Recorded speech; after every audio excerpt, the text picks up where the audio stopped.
What's up everyone? Welcome back to the channel. In today's video, I'm going to be showing you guys how to install Go on your system. So without further ado, let's go ahead and get started.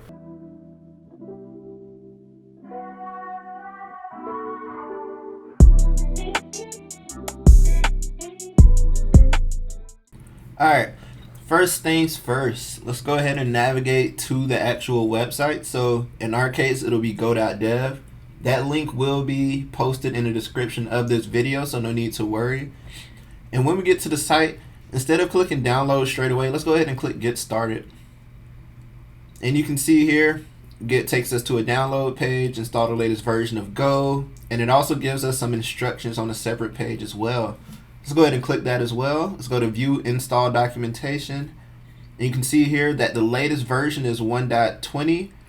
And it also gives you different installation instructions depending on your OS.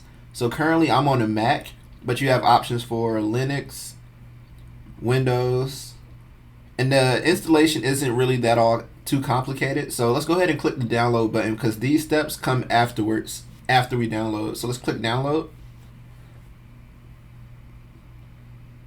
And once the package downloads, go ahead and click, go ahead and open that installation package and run that.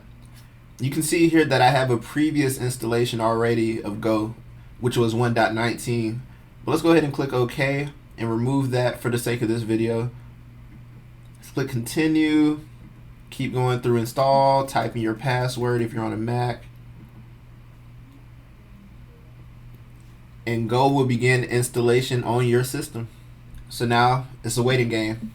I'll go ahead and speed up the clips for now, and then I'll see you guys at the end once we're done installing. Alright, we're back in, and we see that the installation was a success. So let's go ahead and close out this window, and let's go ahead and move that installer to the trash. And now, coming back to the earlier instructions. So once we download and install like we have, it'll automatically add it into our path environment variable, at least for Mac.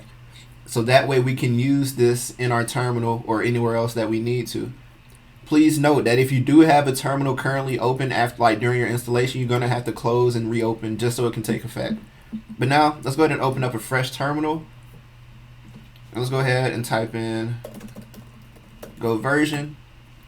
And you can see we do have the latest version of Go installed successfully. So now we're ready to go ahead and get started coding. And I'll see you guys in the next video. Peace out.